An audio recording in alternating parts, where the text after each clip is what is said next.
31 de marzo de 2004. Un año después de que las fuerzas americanas hubieran invadido Irak, derrocado el régimen de Saddam Hussein, capturado al dictador y matado a sus hijos.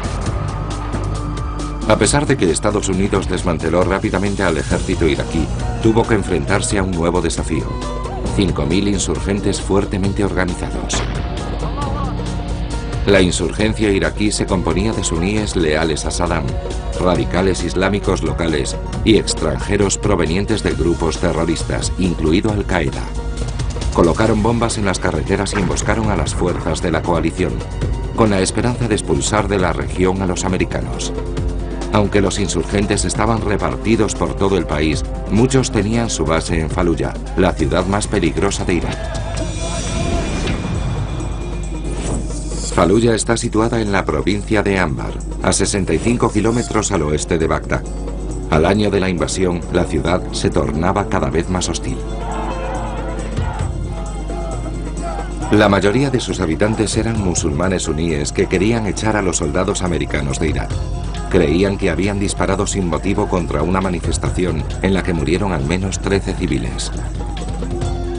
Muchos ciudadanos apoyaban a los insurgentes que aterrorizaban a las tropas americanas con su táctica más efectiva: explosivos en las carreteras. El embajador Paul Bremer, enviado personal en Irak del presidente Bush, estaba preocupado por el creciente aumento del desorden en Faluya. Quería que cesara la violencia antes de que el poder se transfiriera al Consejo del Gobierno iraquí. En marzo de 2004 estaba muy preocupado, porque después de un año no habíamos conseguido apaciguar las cosas en Faluya. Los comandantes americanos consideraban que era una ciudad tan peligrosa que tuvieron que cortar el acceso a Faluya por la carretera principal, la autovía 10. No queríamos que nadie entrara en la ciudad debido a las emboscadas en la carretera principal. Era mejor no entrar en Faluya.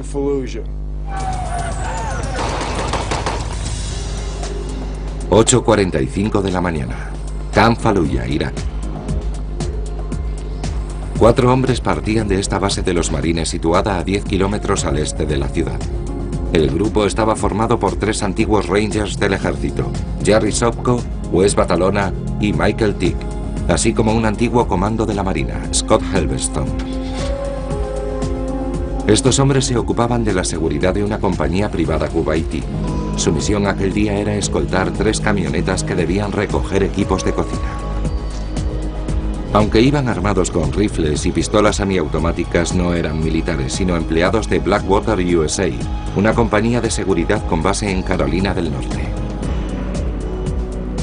Blackwater operaba en Irak de manera parecida a un ejército privado.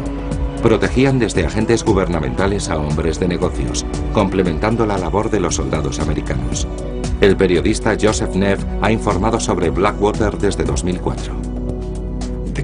La compañía se creó después del 11 de septiembre. A partir de entonces fue creciendo y protegiendo instalaciones militares o gubernamentales americanas en todo el mundo. Los contratistas privados trabajan en estrecha colaboración con los militares. Algunas veces comparten información antes de sus misiones y reciben asistencia armada. Muchos van al frente durante las operaciones y disparan en caso de ser necesario. Pregunta: ¿cuáles son las reglas de intervención para los contratistas de Blackwater? Respuesta: solo pueden disparar en defensa propia o para proteger a los civiles que escoltan.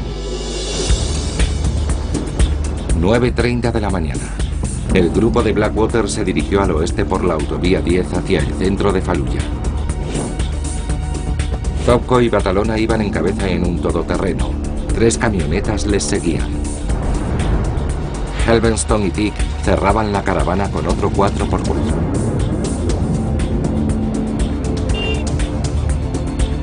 Cuando los contratistas llegaron al centro de Faluya, disminuyeron la velocidad debido al tráfico. De repente, un grupo de insurgentes armados con AK-47 se acercaron a sus vehículos. Unos disparos alcanzaron al último jeep. Helveston y Tick murieron instantáneamente. Miembros de un grupo armado saltaron sobre el carro y les dispararon. La gente gritaba en la calle: Alá Akbar, Dios es grande. Zocco y Batalona trataron de dar la vuelta, pero fueron alcanzados por el fuego. La muchedumbre acribilló su vehículo matando a los 2 hombres. Los transeúntes rociaron después los vehículos con gasolina y les prendieron fuego. Cuando los reporteros gráficos llegaron al lugar de los hechos, la multitud alcanzaba ya las 300 personas. Entonaban una nueva consigna: Faluya es la tumba de los americanos.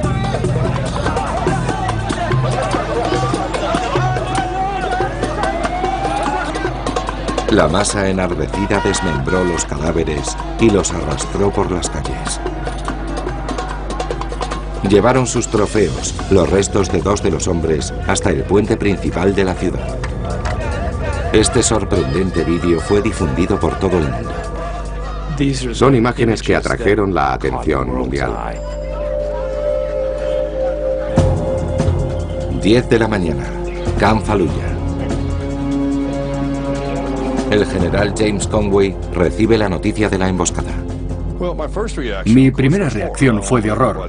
Me sorprendió como a los demás que esto pudiera ocurrir, especialmente en nuestro sector. Mi segunda reacción fue considerar que se trataba de un error grave. No sabíamos quién les había enviado. Pregunta: ¿por qué los marines no sabían que el grupo de Blackwater pasaría por Fallujah? Respuesta: los contratistas no se coordinaron con los marines.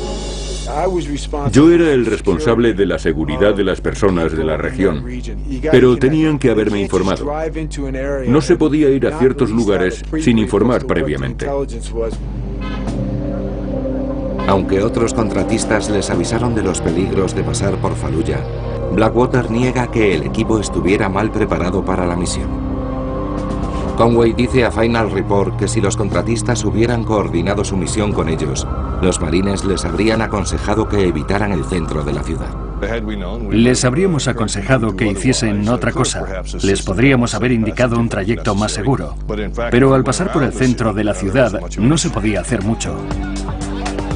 Los marines sabían que era demasiado peligroso entrar en la ciudad. Si iban a retirar los cadáveres, lo más probable era que se produjeran cientos de muertes de civiles. Planificaron una paciente negociación con los dirigentes de la ciudad para apaciguar la violencia. Los cuerpos permanecerían en Fallujah hasta que se dispersara la muchedumbre. Leesburg, Florida. Katie Halvenston Wettengel escucha un mensaje de voz de su hijo. Scott, empleado de Blackwater, lo dejó grabado antes de participar en la misión. Hey, Mom, this is your son. I thought I would keep you waiting and let you know everything's good. So I just want to let you know I'm safe and love you and have a great day. Más tarde puso la televisión y vio las noticias de Irak. Hablaban de los contratistas que habían sido asesinados, despedazados y decapitados, y que luego quemaron y los colgaron en un puente. No pude verlo y apagué el televisor. A las 3 de la madrugada, Blackwater informó a Katie de que su hijo Scott había muerto en la emboscada. Colgué el teléfono y sentí que los sonidos que yo misma hacía parecían los de algún animal. Mientras las familias asimilaban su pérdida, los marines iniciaron una detallada investigación. Queríamos comprender lo que estaba ocurriendo, lo que había pasado. Pero su paciente enfoque saltó hecho pedazos cuando el Pentágono les ordenó una fulminante respuesta militar. Esto, junto con más preguntas y respuestas, a continuación en el informe final. 31 de marzo de 2004, Fallujah, Irak. Una furiosa multitud tiende una emboscada a unos contratistas americanos, la última tendencia en el creciente número de ataques de la insurgencia. Las imágenes de los hombres asesinados hicieron que todos dudaran de los progresos de la pacificación. En Bagdad, el embajador Paul Bremer denunció los ataques en la televisión iraquí. The acts we have seen were despicable and inexcusable. Their deaths will not go unpunished. Los marines planearon una respuesta. Querían capturar a sus enemigos y sabían que Fallujah era una de las bases de la insurgencia. El coronel John Doolan habló con su alcalde para investigar la emboscada. Traté de identificar las autoridades con las que podía hablar. ¿A quién podría acudir para que me ayudara a recuperar los cadáveres y para saber qué había ocurrido? Los marines se centraron en el atentado e identificaron a muchos de los 24 asesinos gracias al vídeo difundido. Los marines dijeron que los participantes posaron para la cámara. Teníamos sus imágenes y se les podría haber capturado uno a uno. Pero los dirigentes del Pentágono, incluyendo al secretario de Defensa Donald Rumsfeld y al jefe del CENTCOM, el general John Abizaid, querían una acción más enérgica. Consideraban que aquellas mutilaciones eran una amenaza directa contra la ocupación y querían demostrar a todos que las fuerzas norteamericanas controlaban la situación. En lugar de centrarse en los asesinos, querían dar un gran golpe contra Fallujah, una ciudad de 300.000 habitantes. Los marines opinaron que un ataque inmediato sería un error. Errar dos veces no es acertar. Creíamos que lo mejor era dejar que pasara aquel periodo tan emocional. Los marines dijeron al general Abizaid que no tenían tiempo para preparar un ataque, ni tampoco tenían un plan para mantener la ciudad cuando fuera conquistada. El problema era que una vez que tomáramos la ciudad, ¿qué haríamos con ella? Rumsfeld y Abizaid dijeron que si no tomaban Fallujah, el mundo árabe lo tomaría como un síntoma de debilidad. Junto con el embajador Bremer, presionaron al presidente Bush para que ordenara un ataque. 2 de abril, el presidente aprueba el plan de Rumsfeld, llamado Operación Vigilant Resolve. Ordenó a los marines que capturaran a todos los insurgentes que pudieran en Fallujah y sus alrededores. Pregunta: ¿por qué aprobó el presidente Bush un ataque en contra de la opinión de los marines? Respuesta: las preocupaciones de los marines no eran compartidas por el presidente. Ordenaron a los marines, en contra de su opinión, que tomaran una ciudad de 300.000 habitantes. Los objetivos militares estaban claros: limpiar la ciudad de insurgentes, requisar las armas pesadas y capturar a los que habían participado en el atentado. Nos ordenaron atacar la ciudad. Se trataba de un acto de represalia para que todos supieran que había cosas que no se podían hacer impunemente a los americanos. El coronel John Doolan quiso impedir que los autores del atentado escaparan de la ciudad, pero no tenía suficientes hombres para vigilar todas las salidas. Estableció puestos de vigilancia en los pasos clave. Miles de ciudadanos de Fallujah, conocedores del inminente ataque americano, salieron de la ciudad. Pero conforme se marchaban los residentes, empezaron a llegar insurgentes. Creían que la inminente batalla era una buena oportunidad para matar americanos. Tan pronto se inició la actividad en Fallujah, se convirtió en una llamada para los insurgentes. Un grupo de 20 insurgentes se escondía en la ciudad. Controlaban unos 1.600 guerrilleros ansiosos por entrar en combate con sus AK-47 y granadas cohete. Su estrategia era sencilla: esperar escondidos en los numerosos edificios abandonados de Fallujah. Esa táctica forzaría a los marines a buscarles casa por casa. Los insurgentes estaban perfectamente equipados para su táctica, que consistía en esperar con las armas preparadas para disparar cuando alguien atravesara una puerta. 5 de abril. Después de 3 días de preparativos, se inició la batalla a gran escala para limpiar de insurgentes la ciudad. 3.500 marines cayeron sobre Fallujah. Al cabo de un día, los batallones de marines controlaban el parque industrial de Fallujah, un 25% de la superficie urbana. Conforme los marines iban ocupando la ciudad, descubrieron que los insurgentes no solo se ocultaban en casas abandonadas, también en los edificios públicos. Los insurgentes iraquíes combatieron en los hospitales, escuelas y mezquitas.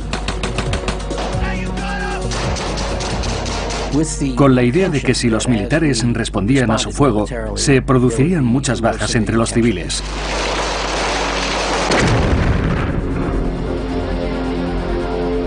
Los insurgentes querían presentar la batalla como un sanguinario ataque norteamericano. Invitaron a la cadena árabe Al Jazeera para que grabara la atrocidad que se produciría en los hospitales. La cadena difundió este vídeo.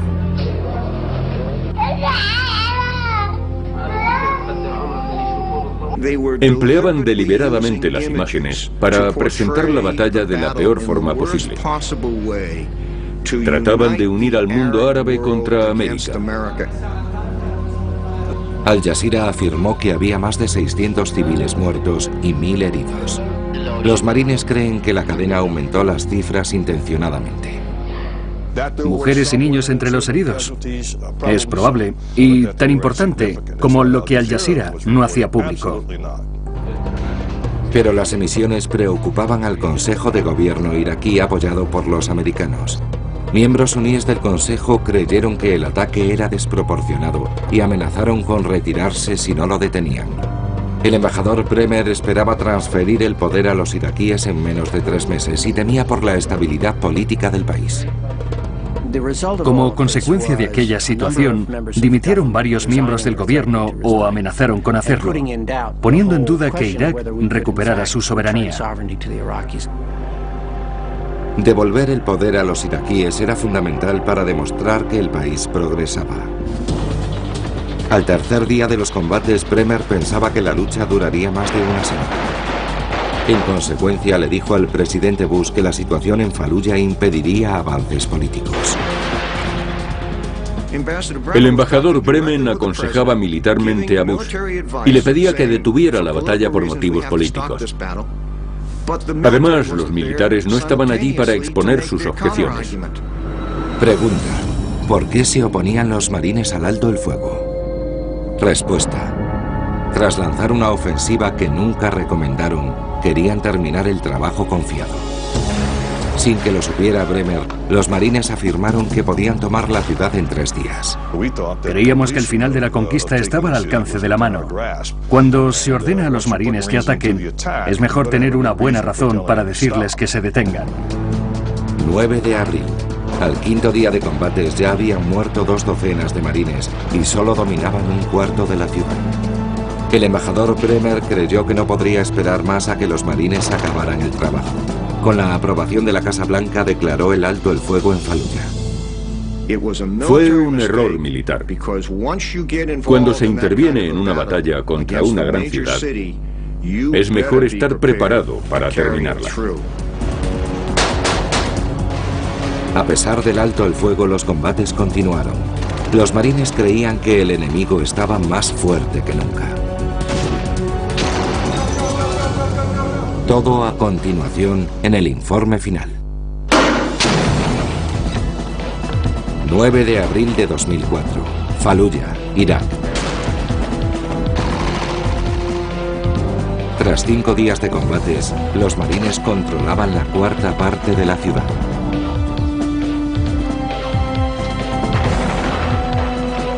En respuesta a una opinión pública desfavorable, se declaró el alto el fuego contra la voluntad de los marines. Los marines insistieron en que podían tomar la ciudad en pocos días. Opinaban que si se detenían, los insurgentes tendrían una oportunidad para aumentar su número. Pero algunos miembros del Consejo de Gobierno iraquí, influidos por las imágenes difundidas por Al Jazeera, amenazaron con dimitir si continuaban los combates. El gobierno interino dijo: no podemos tolerar más víctimas ni más daños a la ciudad. Tienen que parar la lucha. Y si no la paráis, nosotros dimitiremos. Así que al embajador Bremen le pareció que el cielo se le caía encima. No deben dimitir, si lo hacen será un desastre para Irak. Pero el embajador Paul Bremer opina que tomó la decisión correcta. Si hubiéramos proseguido con las acciones militares, habríamos bloqueado el proceso político. El Consejo de Gobierno se habría disuelto. Los marines aceptaron con reticencia las reglas del alto el fuego. Mantendrían posiciones defensivas sin atacar.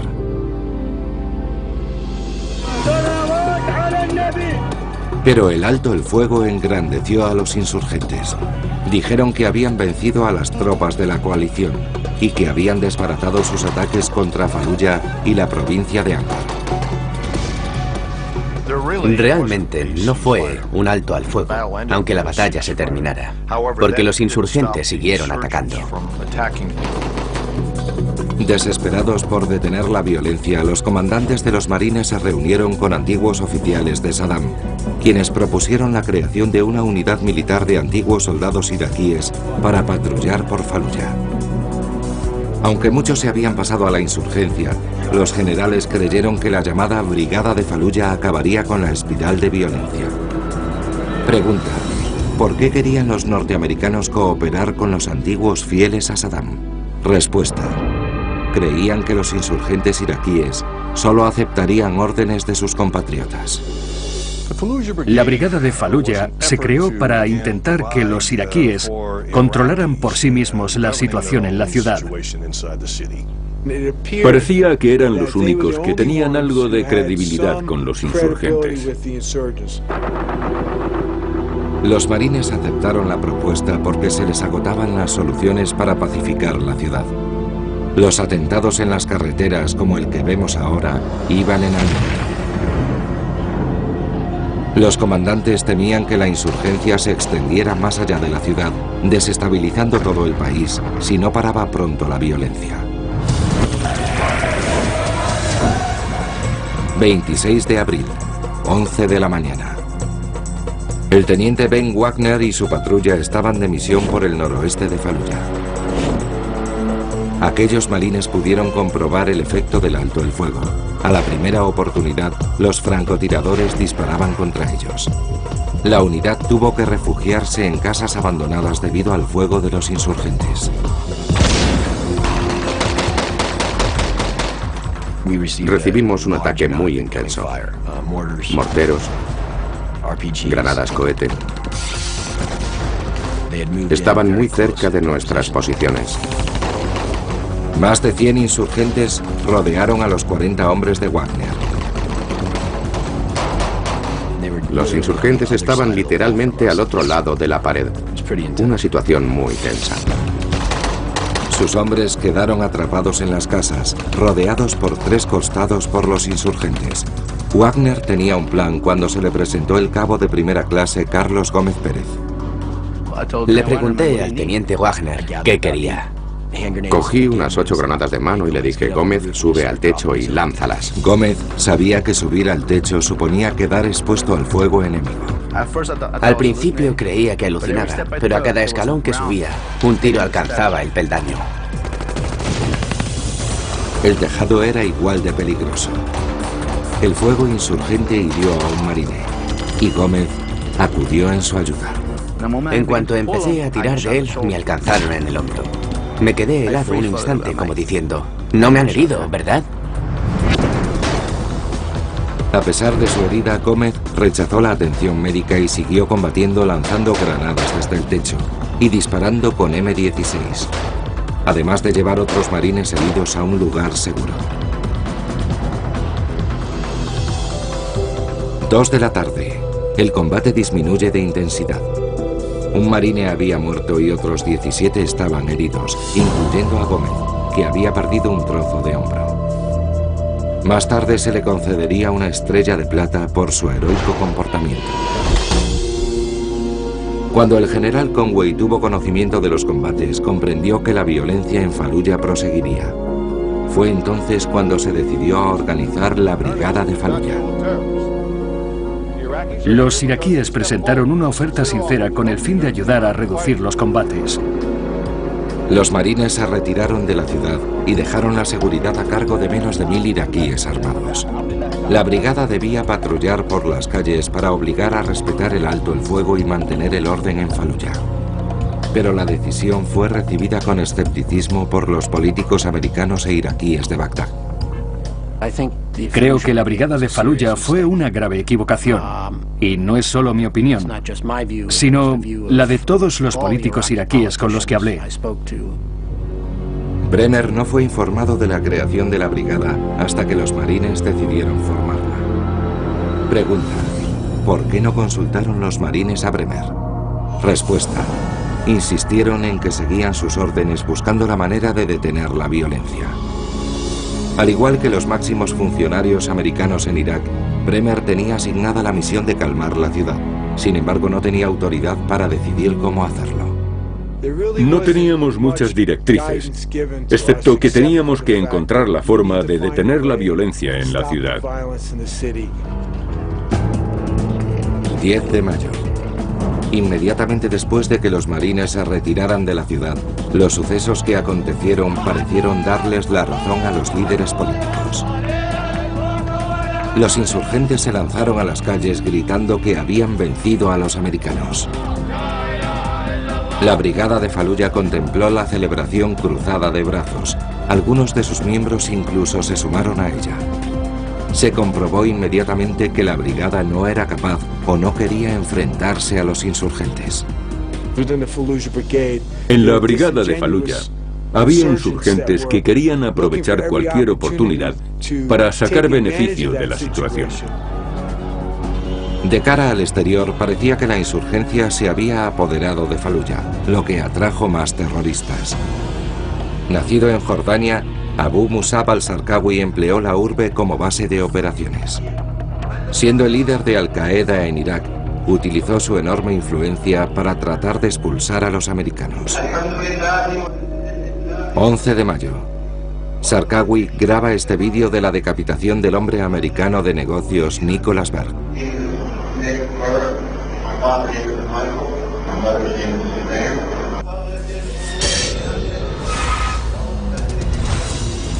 Zarqawi se convirtió en el objeto de una cacería por parte de los americanos. La CIA creía que el lugar donde lo torturaron estaba en Faluya. Bajo la presión de la insurgencia, los líderes locales negaron que Zarqawi se encontrara en la ciudad, y en ese momento no había soldados americanos para buscarlo. Todo el mundo se dio cuenta de que Zarqawi se había apoderado de Faluya para convertirla en un bastión de la insurgencia. Un mes después de que los iraquíes reemplazaran a los americanos, llegaron terroristas extranjeros a Faluya. Los atentados contra los americanos prosiguieron por todo el país. Los marines comprendieron que la brigada de Faluya fue un error. Fue un experimento que no salió bien. La brigada de Faluya no tuvo éxito. Los marines decidieron que para acabar con la violencia en Faluya tendrían que encargarse ellos. 28 de junio de 2004. El embajador Bremer pasó el control del país a un gobierno interino y regresó a los Estados Unidos. Los dirigentes de Bagdad prepararon a la nación para sus primeras elecciones democráticas en más de 50 años. El consejo que se eligiera abriría el camino para el futuro de Irak. El gobierno interino sabía que tenía que ocuparse de la violencia en Faluya antes de las elecciones y recurrió a los marines para que hicieran el trabajo. La pregunta no era si íbamos a volver a Faluya, sino cuándo volveríamos. Los marines intentaron de nuevo tomar la ciudad. A continuación, en el informe final. Septiembre de 2004. A lo largo del verano, los marines habían esperado con ansiedad su regreso a Faluya. Ahora la ciudad estaba sometida a terroristas como el líder de Al-Qaeda, Abu Musab al-Zarqawi. 12.000 marines, más del triple que inicialmente, pretendían terminar la operación. This town's being held hostage by mugs, thugs, and intimidators. Los marines sabían que cuanto más larga fuera la espera, más fuertes se harían Zarqawi y sus hombres. El número de insurgentes se había doblado y sobrepasaba los 3.000. Sabíamos que el enemigo se había atrincherado y que nos esperaba. Estaban envalentonados. Los marines esperaban el permiso del primer ministro interino, Ayad Alawi. Pero el líder chií se mostró remiso a dar la orden.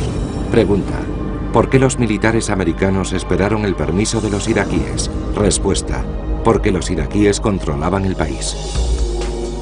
Cuando el embajador Paul Bremer abandonó Irak, transfirió el poder a un gobierno interino iraquí. Alawi era ahora quien autorizaba las actividades militares, incluyendo las de las tropas americanas. Alawi temía que otra batalla desestabilizara al gobierno. Buscando una solución política, presionó a los ciudadanos para que detuvieran la violencia y entregaran a Zarqawi, el líder de Al-Qaeda.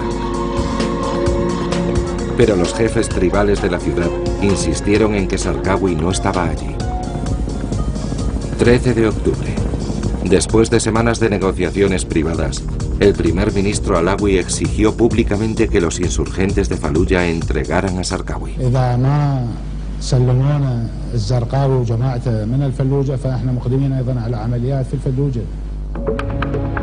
Nadie entregó a Zarqawi, y los marines iniciaron una campaña avisando a los civiles de que debían abandonar la ciudad o se verían envueltos en un fuego cruzado.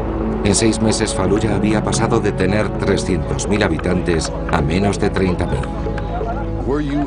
En una situación en la que va a haber un enfrentamiento con el enemigo, no se quiere tener civiles de por medio. Es mejor que el campo de batalla esté despejado. 6 de noviembre de 2004. 4 días después de que George Bush volviera a ganar las elecciones en Estados Unidos, el primer ministro Alawi dio la orden de atacar Faluya. Alawi esperaba dominar la ciudad antes de enero, fecha de las elecciones iraquíes. Aseguró a los dirigentes americanos que esta vez no habría alto el fuego. Esperando conseguir ventaja y engañar a los insurgentes, los marines simularon una serie de falsos ataques contra los sectores sur y este de la ciudad. El enemigo sabía que nos estábamos preparando para atacar y confiábamos en conseguir ventaja fingiendo atacar por una dirección diferente a la que esperaban. La estrategia dio resultado. El plan engañó a los insurgentes y concentraron sus defensas en el este. Mientras tanto, los marines acumularon sus fuerzas en el norte, donde el enemigo era más débil. 8 de noviembre, 7 de la tarde. Tropas americanas, acompañadas de 3.000 soldados iraquíes entrenados, lanzan la operación Phantom Fury. Se inicia la segunda batalla de Faluya. Estaba oscuro cuando iniciamos el ataque. Esa era nuestra intención. Queríamos un ataque rápido. Concentrar nuestras fuerzas y desbaratar el mando y el control del enemigo. Más de 10.000 soldados entraron en la ciudad por el norte. Sabían por el asalto anterior que muchos enemigos se escondían en las casas. Iniciaron el asalto con una limpieza sistemática para expulsar a los insurgentes. Los marines fueron casa por casa, 30.000 en total, en busca de enemigos. 10 de noviembre. Los marines encuentran el lugar donde decapitaron al empresario Nicholas Berg, pero el ejecutor no fue localizado. Los jefes militares creían que Zarqawi y otros líderes terroristas habían huido de la ciudad antes del asalto. Pregunta: ¿cómo escaparon los líderes insurgentes? Respuesta: los largos preparativos de la invasión les brindaron la oportunidad. Aunque no se conoce la fecha de la huida de Zarqawi, el servicio de inteligencia sugiere que junto a otros líderes huyó mientras Alawi decidía si atacaría o no. Alawi estaba negociando con algunos de esos asesinos porque creía sinceramente que había algo que negociar con ellos. Pero es imposible pactar con asesinos.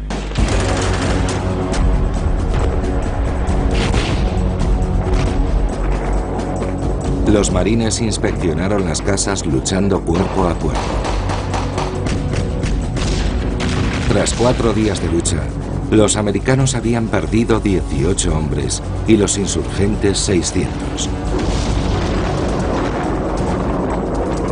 Los insurgentes continuaban escondidos, esperando emboscar a los atacantes.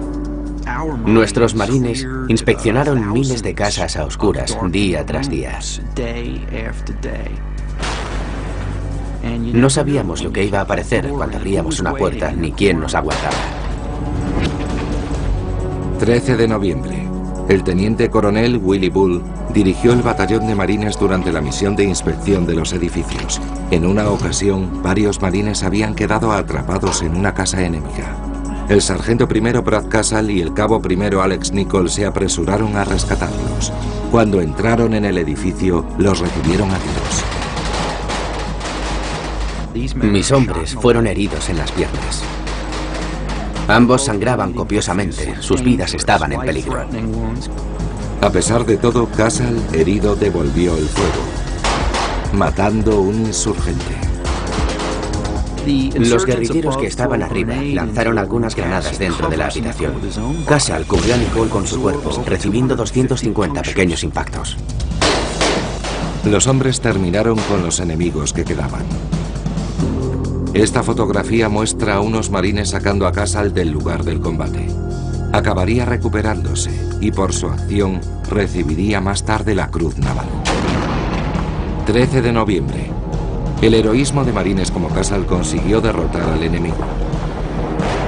Después de 6 días de intensos combates urbanos, los marines habían matado 1000 insurgentes y capturado 200. La operación, que duró solo un día más que la primera, fue todo un éxito. Realmente nos enfrentábamos a toda la ciudad y la liberamos. La batalla dejó a la ciudad en ruinas. La mitad de los edificios de Faluya estaban dañados o destruidos.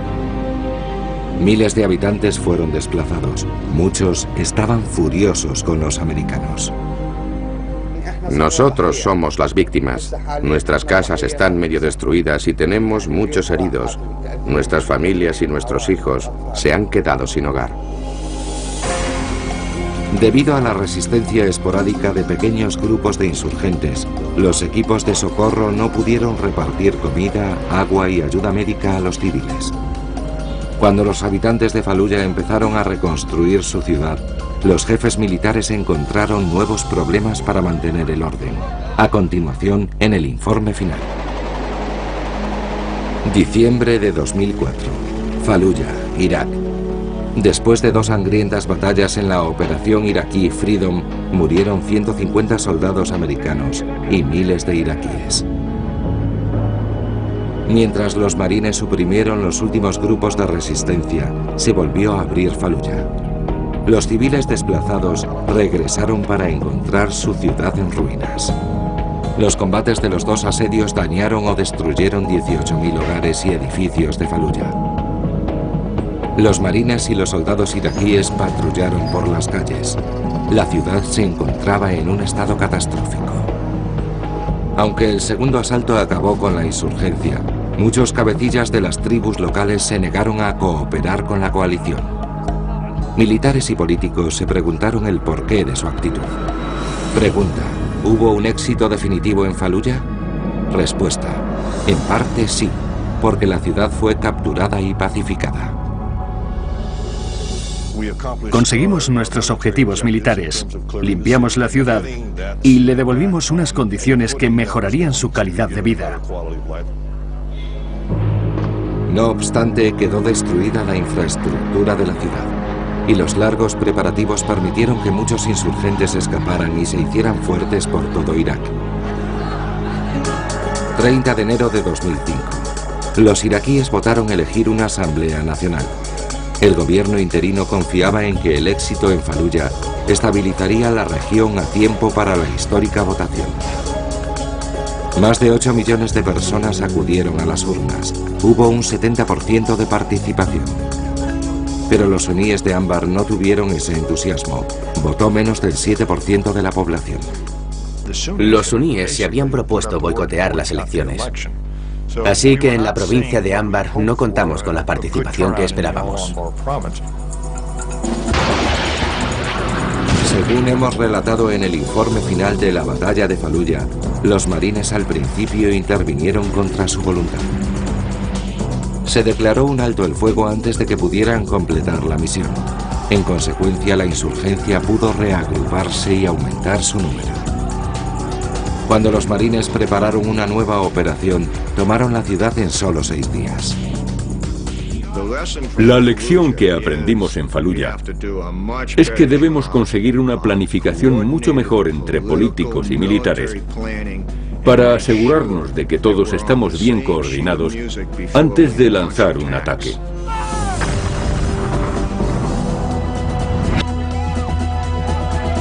El informe final nos lleva de vuelta a la emboscada de 4 contratistas de Blackwater.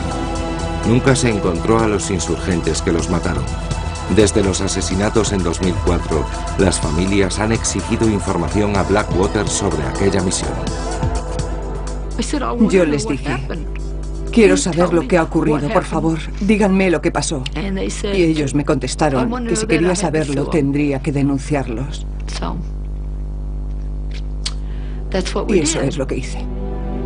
En enero de 2005, los familiares de las víctimas denunciaron a Blackwater por muerte por imprudencia. Los familiares aducen que los 4 hombres no iban preparados para la misión, que Blackwater no envió personas suficientes y no llevaban el armamento adecuado. Creo que lo que le ocurrió a Scotty fue consecuencia de lo que hizo Blackwater. Aunque su contrato todavía no estaba en vigor oficialmente, Blackwater, en un supuesto intento de ahorrar esfuerzos, mandó al grupo con 2 guardas de menos.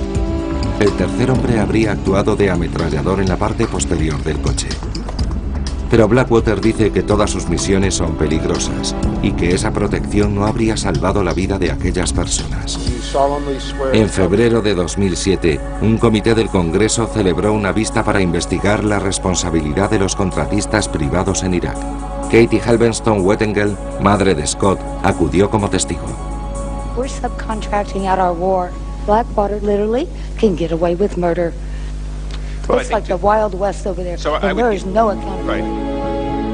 La relación de los contratistas privados con los servicios armados americanos sigue siendo una incógnita.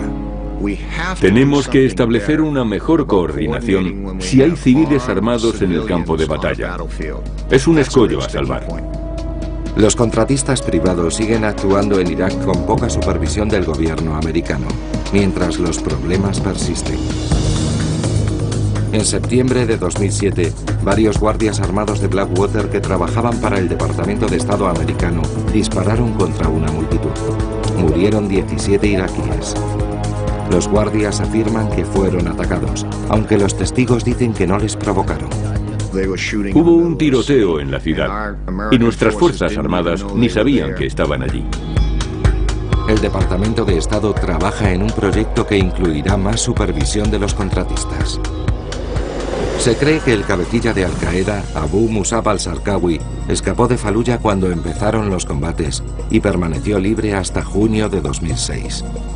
Murió durante un ataque aéreo a unos 50 kilómetros al norte de Bagdad. Aunque la muerte de Zarqawi representó una gran victoria para Estados Unidos, no pudo detener la violencia insurgente. En enero de 2007, el presidente Bush anunció un aumento de las fuerzas americanas en Irak para derrotar la insurgencia y ayudar a los líderes locales fieles al nuevo gobierno iraquí. Envió 4.000 soldados más a la provincia de Anbar. A lo largo de 2007, muchos cabecillas tribales suníes de Faluya y sus alrededores rompieron su alianza con Al-Qaeda. Los mismos que se resistieron a las fuerzas americanas cooperan ahora con ellas. La situación ha mejorado debido a que los sheiks tribales suníes, los imanes familiares, ya no cooperan con ellos. Hay nuevas alianzas tribales para combatir a Al-Qaeda y a otros insurgentes. Al-Qaeda fue demasiado lejos. Empezó matando gente, cortando manos y lapidando personas. Es un buen síntoma de que los cabecillas tribales se han cansado de ellos. La razón principal del éxito de Anbar es que se han dado cuenta de que Al-Qaeda es peor enemigo que las fuerzas americanas. El éxito se siente también en Faluya, donde gran parte de la ciudad ha sido reconstruida. Escuelas, negocios y restaurantes han vuelto a abrir sus puertas. En enero de 2008, los militares norteamericanos anunciaron que estaban preparados para devolver el control a la provincia de Anbar, Faluya incluida, a las fuerzas iraquíes. Aunque la ciudad vive un prometedor progreso, los americanos no olvidan la dura lección que aprendieron en Faluya.